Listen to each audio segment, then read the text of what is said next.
बाबा साहब के जो फॉलोअर्स थे उन्होंने बाबा साहब के बंगले को देखा, बाबा साहब के सोफा को देखा, बाबा साहब के कार को देखा, बाबा साहब के हाइट को देखा, उनके सूट को देखा और फिर उन्होंने कहा ये सब इसलिए है क्योंकि वो पार्लियामेंट में है या असेंबली में है।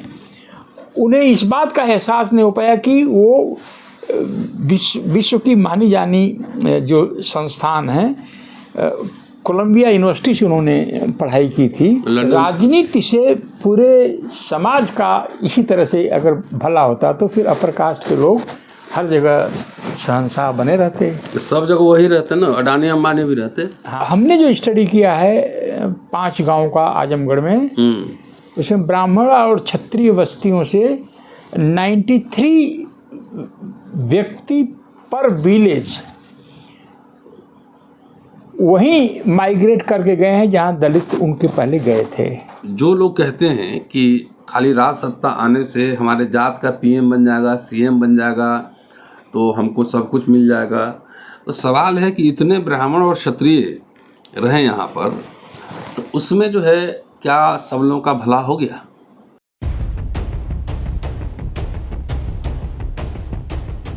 चलिए, आज इस एपिसोड में जिस विषय पर हम बात करने जा रहे हैं उसका सरोकार तो सब समाज से है और सोचना भी होगा कि आखिर ये चर्चा हम क्यों कर रहे हैं।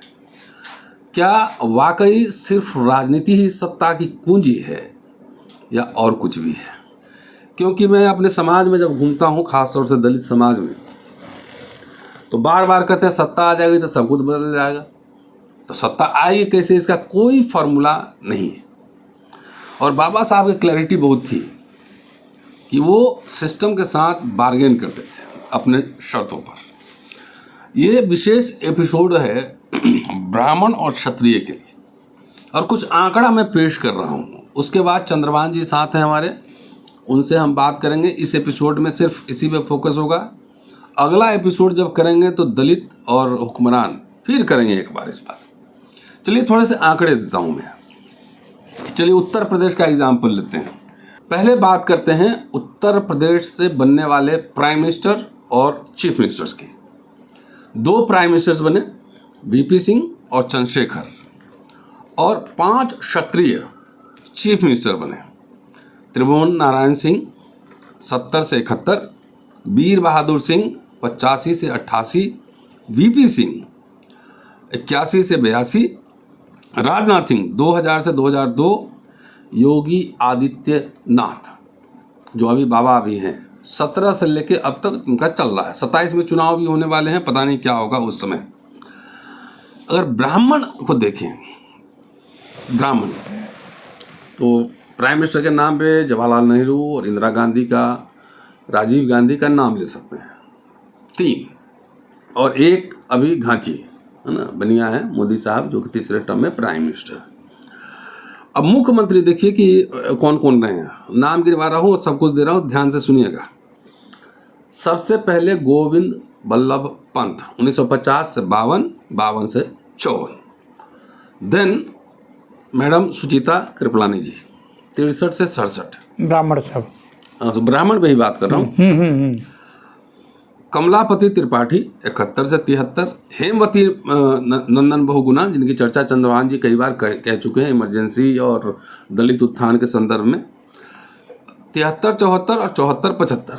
नारायण दत्त तिवारी बहुत चर्चित व्यक्ति रहे हैं राजनीति के अलावा भी, 76 से 77। उसके बाद श्रीपति मिश्रा 82 से 84। नारायण दत्त तिवारी फिर बने 85 से मार्च 85 से सितंबर 85, यानी 6 महीने।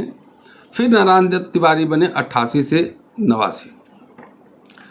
तो ये मैं क्यों बता रहा हूँ कि जो लोग कहते हैं कि खाली राज सत्ता आने से हमारे जात का पीएम बन जाएगा, सीएम बन जाएगा, तो हमको सब कुछ मिल जाएगा, तो सवाल है कि इतने ब्राह्मण और क्षत्रिय रहे यहाँ पर, तो उसमें जो है क्या सब लोगों का भला हो गया? अगर एक व्यक्ति पीएम बन जाएगा तो सिर्फ एक व्यक्ति के पीएम का बनना जरूरी है या नीति निर्धारण होना जरूरी है? बात जो इशारा कर रहा हूँ समझने की कोशिश कीजिएगा। तो चलिए चर्चा शुरू करते हैं। ब्राह्मण पीएम तो फिर नरसिम्हा राव भी रहे, अटल बिहारी वाजपेयी रहे, मोरारजी देसाई भी रहे, सब रहे ना। तो फिर सवाल ये है कि क्या सारे ब्राह्मण पीएम सीएम हो गए, वाइस चांसलर, प्रोफेसर, जज सारे ब्राह्मण हो गए? तो फिर सुलभ इंटरनेशनल में भी काम कर रहे हैं, मजदूरी भी कर रहे हैं, चौकीदारी भी कर रहे हैं। तो क्या मामला है, जरा ये समझने की कोशिश करते हैं। चंद्रभान जी का बहुत ही गहन शोध है इस विषय पर। ध्यान से इस वीडियो को सुनिएगा, और ये ब्राह्मण क्षत्रिय विशेष ये वीडियो है। स्वागत है चंद्रभान जी। थैंक यू डॉक्टर रतनलाल साहब। बताइए। बैकग्राउंड दे दिया, अब आपको बताना है, मुझे तो सुनना है। डॉक्टर साहब देखिए, जब कोई ऐसा माहौल बन जाता है जहाँ पर तर्कों की जगह इमोशंस हावी रहते हैं, इमोशंस, भावनाएं, तो हम हुक्मरान बनेंगे, सत्ता प्राप्त करेंगे, सब कुछ सही हो जाएगा हमारा। यह तर्क का मामला नहीं है, यह इमोशंस का मामला है। जैसा कि आपने बताया कि ब्राह्मण क्षत्रिय इतने प्राइम मिनिस्टर थे, इतने चीफ मिनिस्टर थे। दलित डिस्कोर्स में लोग कहते भी हैं कि ब्राह्मणों क्षत्रियों ने हजारों सालों से शासन किया है। तो फिर एक जो आपको हमने मेल फॉरवर्ड किया है, वो एक विदेशी हैं, उन्होंने बनारस के रिक्शा चालकों पर अच्छा शोध किया है। हाँ, उस पर एक दिन अलग से करेंगे विस्तार से, लेकिन हाँ बता दें। उन्होंने कहा कि अधिकतर रिक्शा चालक बनारस के ब्राह्मण हैं। और उनका दिल्ली का भी कुछ अध्ययन है यहाँ। लेकिन आजकल तो ब्राह्मण लोग यादव को पीट रहा है जहाँ तहाँ। अरे वो कहीं हो गया। ठीक है, ओके। तो फिर हमने जो स्टडी किया है 5 गांव का आजमगढ़ में, उसमें ब्राह्मण और क्षत्रिय बस्तियों से 93 व्यक्ति पर विलेज वहीं माइग्रेट करके गए हैं जहां दलित उनके पहले गए थे। अच्छा, पहले दलित गया, उसके बाद ये लोग गए। हाँ। अच्छा, तो अगर ब्राह्मण क्षत्रिय इतने दिन तक इनका पॉलिटिकल पावर रहा है, तो अगर पूरी जनता का इससे भला होता, तो आज ब्राह्मण जो है सुबह सुलभ शौचालय में टट्टी साफ कर रहा है, बनारस में रिक्शा चला रहा है। हमारे एक दलित हैं, वो ब्राह्मण हैं, ब्राह्मण उनकी मेड ब्राह्मण है। एक दलित ऑफिसर लखनऊ में है, उनका जो है नौकर एक ब्राह्मण है। चारों तरफ आप देखिए, जगह जगह ब्राह्मण पान बेच रहे हैं, जगह जगह सिक्योरिटी गार्ड का काम कर रहे हैं। तो यह एक बहुत बड़ा दलित समाज के साथ, माफ़ करिएगा जो भावना एक और एग्जांपल ऐड कर देता हूँ। जब मैं अपना घर को ठीक ठाक करा रहा था, तो जितने मजदूर काम कर रहे थे उसमें से 2 ब्राह्मण भी थे, जो ईंट उठा के ला रहे थे घर पे, ब्राह्मण भी थे। Carry on. हमारे घर में भी करीब 8 साल पहले जो हो रहा था, घर बन रहा था रिपेयर का काम, तो उसमें एक तिवारी जी थे देवरिया के। खैर, तो आप अभी किसी ब्राह्मण या क्षत्रिय बाहुल्य गांव के आगे लगा दीजिए ये जो आर्मी में टेम्पोररी चल रही है नियुक्ति, अग्निवीर, तो देखिए कितनी भीड़ वहाँ लग जा रही है। तो दलित समाज के साथ यह एक नहीं, अभी आपके स्टडी पे आते हैं, दलित समाज पे बाद में बात करें। जो 93 आपने कहा स्टडी, हाँ, तो ये लोग शहरों की तरफ आ रहे हैं, और हमने इसको कहा है कि उसी आजमगढ़ रेलवे स्टेशन से ये भी आजमगढ़ छोड़ रहे हैं जहाँ से दलित छोड़े थे। फिर हमने ये गाजियाबाद में एक ट्रोनिका सिटी है, वहाँ पर हमने एक स्कूली बच्चों का जो प्री स्कूल में पढ़ते हैं टॉय बैग बनता है, तो उसमें 33 लेडीज़ काम करती हैं, उसमें से 18 ब्राह्मण लेडी हैं। सबका हमने, उनके मालिक हमारे दोस्त के दोस्त हैं, हमने वो आधार कार्ड के हिसाब से उनका हमने जाति देखी और नाम देखा, डेटा इकट्ठा किया। हाँ, ये किताब में लिखा हमने। और हमने उन लोगों से पूछा आपके पति क्या करते हैं? तो सिर्फ 2 महिलाएं थी। एक तो बोली उनके हस्बैंड की छोटी सी दुकान थी, उनको एक्सपायर कर गए, और एक रिटायर्ड फौजी की पत्नी है। तो 18 मतलब 56 या 53% हो जाएगा 32-33 में से। तो ये अपर कास्ट की महिलाएं फैक्ट्री में काम क्यों कर रही हैं? हमने पूछा कि कई लोगों से कि अगर आपके गांव के लोगों को मालूम हो जाए तो गांव के लोगों को कैसे मालूम होगा?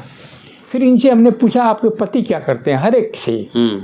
तो सब ने कहा कि प्राइवेट काम करते हैं। किसी ने कहा फैक्ट्री में करते हैं, किसी ने कहा प्राइवेट काम करते हैं। प्राइवेट में कोई माली का काम करता है पार्कों में, कोई ड्राइवर है, कोई फैक्ट्री में काम करता है। तो अगर राजनीति से पूरे समाज का इसी तरह से अगर भला होता तो फिर अपर कास्ट के लोग हर जगह शहंशाह बने रहते। सब जगह वही रहते ना, अडानी अंबानी भी रहते। हाँ, तो ये जो पॉलिटिकल पावर होता है, एक ऐसी चीज़ होती है, कहने में बहुत अच्छा लगता है। इसका जो लाल पत्ती फायदा जो होता है, हाँ फायदा होता है, कुछ हजार लोग जो एमएलए एमपी बनते हैं, सीए ब्यूरोक्रेट बनते हैं, थानेदार बनते हैं। हाँ, पहले ठेका मिलता है। जो पहले से आईएएस है उसको वो कलेक्टर रहेगा ज़्यादा दिन तक, जो इंस्पेक्टर है उसको कमाने वाली जगह पर पोस्टिंग हो जाएगी, जो सिपाही है वो उसको बढ़िया पोस्टिंग मिल जाएगी, थाने में कुछ दलाल पैदा हो जाएंगे, कुछ ठेकेदार बन जाएंगे, कुछ क्रिमिनल हैं क्राइम करेंगे, उन पर केस नहीं होगा। यह जैसे कि अभी उत्तर प्रदेश में यह क्षत्रिय समाज का 1% भी नहीं होगा।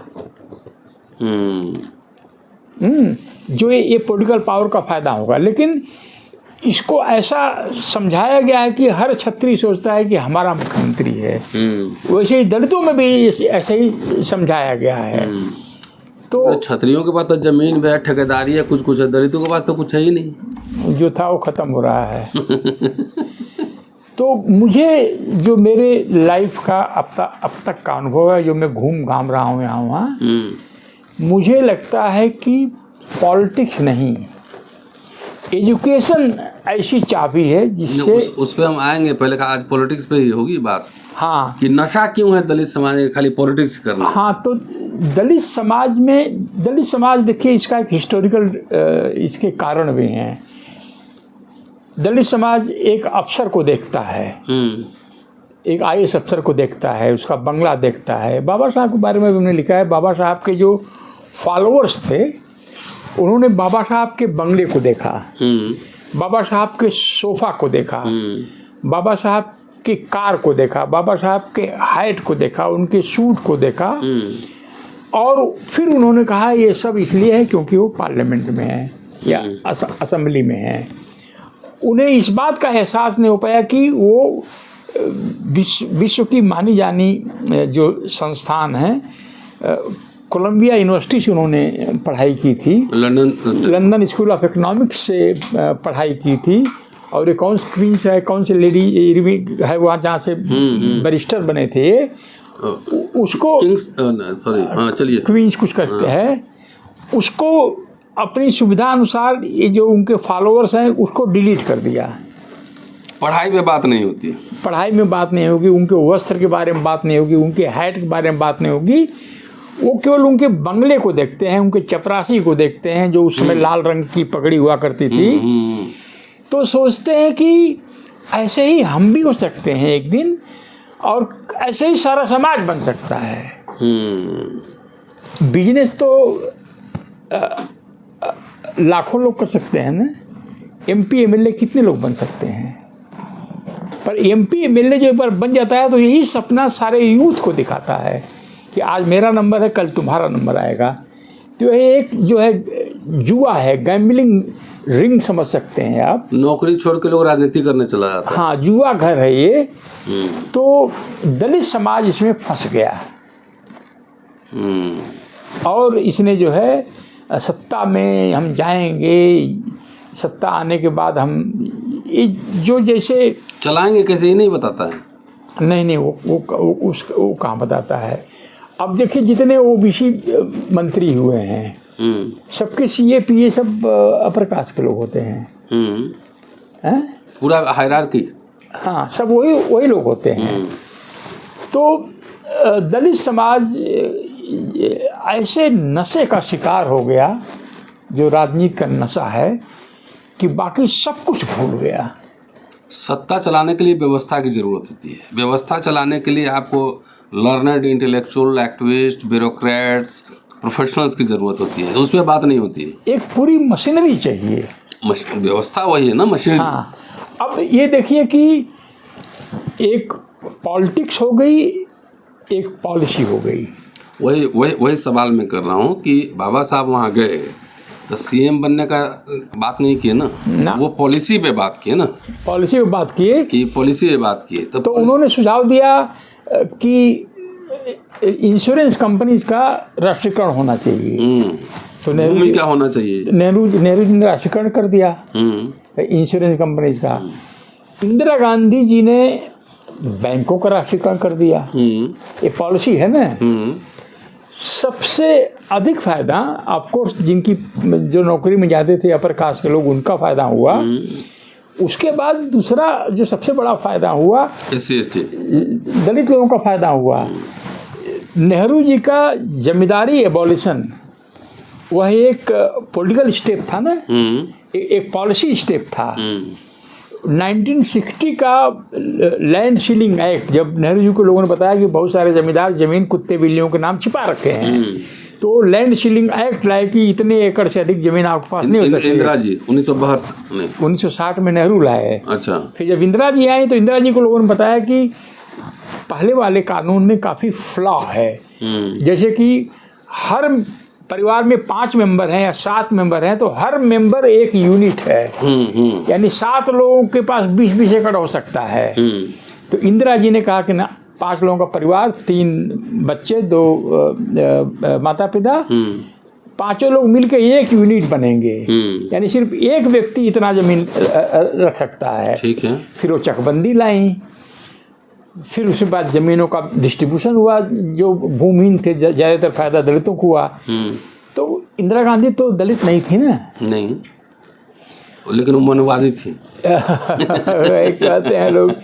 तो इंदिरा गांधी ये सब पॉलिसीज को वजह से, अब सबसे बड़ा फायदा जमींदारी एबॉलिशन की वजह से ओबीसी का हुआ, जो किसान ओबीसी हैं।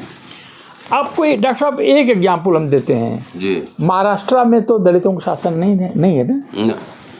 महाराष्ट्र में शायद कोई सीएम भी नहीं हुआ वहाँ। नहीं, सीएम हुए हैं। शिंदे साहब थे ना सीएम। अच्छा, हाँ, सॉरी, होम मिनिस्टर भी रहे। हाँ, शिंदे साहब के बाद की बात बताता हूँ। वहाँ पर 75 स्कॉलरशिप्स SC ST को विदेश में पढ़ने के लिए है अभी इस समय। और हमसे कोई दोस्त बता रहे थे कि लेकिन रिफॉर्म कर दिया है, मैंने पता किया था। नहीं, वो तो अलग बात है कि उसमें इनकम सीलिंग डाल दिया है। हाँ। क्योंकि जो जैसा मैं कहा करता हूँ कि जो शेष समाज है, मेन समाज है, दलितों को गधे पर बैठा देखता है तो बड़ा खुश हो जाता है। दलित जब घोड़े पर बैठता है तो बहुत तकलीफ में आ जाता है। The society cheers Dalits on donkey back, but fears Dalits on horseback। तो वहाँ पर महाराष्ट्र में 75 विदेश जाने की स्कॉलरशिप हो सकती है। तो उत्तर प्रदेश में दलितों का जहाँ राज था, यहाँ एक भी फेलोशिप क्यों नहीं है विदेश जाने के लिए? आप ही का प्रदेश ना 4 बार हो गया सीएम, आप लोग कुछ किए ही नहीं। अरे हमारा क्या है, अब किसी दलित का नहीं है वो। नहीं तो आप लोग कुछ किए नहीं, क्यों नहीं? क्या करते किससे जाके लड़ाई करते? लड़ाई थोड़ी करना था, महामहिम ये प्रपोजल है, इसको कर दिया जाए। अरे दलितों के दिमाग में ये बातें, ये सब बातें करना भी बेकार है। स्कॉलरशिप फेलोशिप ये सब नहीं है, कुछ नहीं चाहिए, नौकरी भी नहीं चाहिए। मतलब कि MP MLA बन रहे हैं तो नौकरी क्यों चाहिए? सब बन जाएगा। तो इसलिए दलित पॉलिसीज और पॉलिटिक्स 2 चीज़ें अलग अलग हुई। जैसे कि आज की जो पॉलिटिक्स है, जो RSS कर रहा है, तो RSS ने जो समाज का अपर कास्ट है या बहुत सारे लोग हैं, ऐसे लोगों को का वोट इस आधार पर लेता है कि हम जात का मंत्री बना दिए। नहीं, हम मुस्लिम की चूड़ी टाइट कर देंगे, संविधान खत्म कर देंगे, आरक्षण खत्म कर देंगे। यह एक नया एनिमी पैदा करके बताता है कि हम इनको ख़त्म करेंगे। उनको ये नहीं बताता है कि तुम्हें हम जॉब देंगे या बिजनेस देंगे या तुम्हें हम कोई फ़ायदा कराएंगे। तो ये आरएसएस ने दलित अपर कास्ट के दिमाग को अभी हाईजैक कर लिया है। अपर कास्ट हाईजैक हो चुके हैं, दलित बहुत पहले हो गए। नहीं, दोनों पैरेलल एक साथ चल रहा है वैसे। इट इज देखिए, एक कह रहा है देश का हुक्मरान बनेंगे, ब्राह्मणों को विदेश भेज देंगे। एक कह रहा है कि हम हिंदू राष्ट्र बनाएंगे और बाकी इन लोगों को फिर खटिया पे नहीं बैठने देंगे, जमीन पे बैठाएंगे। दोनों एक साथ पैरेलल चल रहा है। क्या दोनों में कोई कनेक्शन आप देखते हैं? कनेक्शन नहीं, जब कोई अतिवाद करता है और भावनाओं से को अपना हथियार बनाता है, तो समाज भावनाओं को ज़्यादा अहमियत देता है, तर्क को नहीं। मतलब कि चंद्रभान प्रसाद सूट बूट पहनकर चल रहे हैं अम्बेडकर जयंती पर, तो जोकर हैं। और वे हाय तौबा मचाइए और बोलिए हम हुक्मरान बनाएंगे, आपको ये करेंगे वो करेंगे, पार्लियामेंट के छत पर चढ़ जाएंगे और कब्जा कर लेंगे और वहाँ पर लुंगी डांस करेंगे। तो जनता को ये सब ज़्यादा अपील करता है। अब बताइए, जिस लड़की का आप हेल्प कर रहे हैं, हमने भी थोड़ा बहुत किया था, वो जो गाजियाबाद ज्योत्सना को अभी भी उत्तर प्रदेश सरकार की स्कॉलरशिप नहीं मिली और फीस माफ़ी नहीं आई अभी तक। तो सरकार, अब आरएसएस ने, बीजेपी ने कह दिया है कि पहले हुक्मरान बन लेना, उसका सब अपना। तो इसलिए दलित समाज बहक गया। मैं अभी दलित पे नहीं जा रहा हूँ, आपको रोक रहा हूँ यहाँ पे। इतने सीएम पीएम सब ब्राह्मण क्षत्रिय रहे, और अभी भी उत्तर प्रदेश में देखिए ना क्या चल रहा है। तो आखिर पहले रहे तो पहले school college university public sector खुले तो जॉब मिली, पढ़ाई किए ना। तो अब काहे के लिए मजदूरी कर रहा है? हिंदू राष्ट्र बनाने के चक्कर में नहीं, क्योंकि उनके दिमाग में 100 साल से आरएसएस काम कर रहा है ना, कि मुस्लिम को हम टारगेट करेंगे, बाकी कुछ नहीं चाहिए। अच्छा, आरक्षण ही आपके बेरोजगारी का कारण है। तो इस तरह से अपर कास्ट के दिमाग को हैक किया। अब अपर कास्ट इसको अभी तक समझ नहीं पाया। बच्चा का पढ़ाने का फीस नहीं है, नौकरी नहीं है, हिंदू राष्ट्र बनाएंगे नहीं। हाँ। तो ये एक चेतना होती है, मैं इस पर एक वीडियो बनाने वाला हूँ। एक होती है निजी चेतना, इंडिविजुअल कॉन्शियसनेस, एक सामुदायिक चेतना। हाँ, एक कम्युनिटी फीलिंग। हाँ, कम्युनिटी। जब किसी दलित से बात करिए तो सबसे बड़ी जो दिक्कत है वजीफे की, नौकरी की, स्कॉलरशिप की, एडमिशन की। और जब सामूहिक रूप से उसी से बात करिए, मैंने सामूहिक दलित, बहुत सारे दलित इकट्ठा हैं, तब इस पे चर्चा नहीं है। खाली हुक्मरान है, पॉलिटिकल पावर है। में वैसे ही हो रहा है। ये जो है दलित समाज पॉलिटिकल पावर को समझ नहीं पाया। अभी कोई तर्क कोई बैठा होगा तो कह रहा होगा, अब देखिए बीजेपी पॉलिटिकल पावर प्राप्त कर गई और हम लोगों के अधिकारों को ख़त्म कर रही है।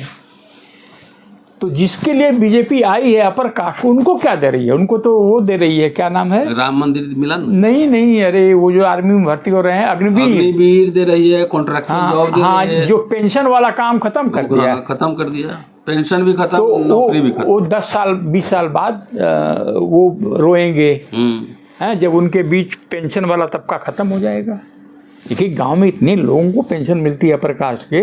जमींदारी एबोलिशन लैंड सीलिंग एक्ट के बाद इनके पास जो कुछ बचा सरकारी नौकरी बची, पहले भी पढ़ाई में थे, तो सरकारी नौकरी इनका एक बहुत बड़ा आधार बन गया। अब सरकारी नौकरी भी खत्म हो रही है। तो अडानी अंबानी की बड़ी कंपनी है, वहाँ तो जॉब मिल जाएगा। हाँ, किसको मिलेगा अडानी अंबानी, जो उस काबिलियत का होगा वही नहीं, सब मैनेजमेंट में थोड़ी जाएगा। कोई सिक्योरिटी गार्ड बनेगा, कोई क्लर्क बनेगा, 35 जैसे एग्जाम्पल एयर इंडिया जब सरकारी था तो लाखों सैलरी मिलती थी ना, जब प्राइवेट हो जाएगा तो उतनी सैलरी मिलेगी सबको। नहीं, प्राइवेट कंपनी का, प्राइवेट कॉरपोरेशंस का एक लॉजिक है, 2% टॉप लोगों को बहुत हाई सैलरी मिलती है। एकदम। बाकी आप जाइए ICICI बैंक में और SDFC बैंक में, 40,000 हाँ, 8 लोग सुबह 8:30 बजे पहुंच जाते हैं और शाम को देखिए 5:30 बजे तक शटर खुला रहता है बैंक का। तो अपर कास्ट तो इस झांसे में अब आया है, दलित पहले आ गया है। चलिए समझिए, झांसा का खेल ये है ब्राह्मण क्षत्रिय विशेष, और कास्ट में भी बात नहीं करेंगे। कास्ट भी हुक्मरान बनने के और हिंदू राष्ट्र बनाने के चक्कर में, कहते हैं बिहार को का जो विभाजन हुआ तो बनाने में कास्ट की भूमिका थी, बहुत पावरफुल कम्युनिटी रहा। लेकिन अब देखिए क्या हाल है, ये सब के लिए है।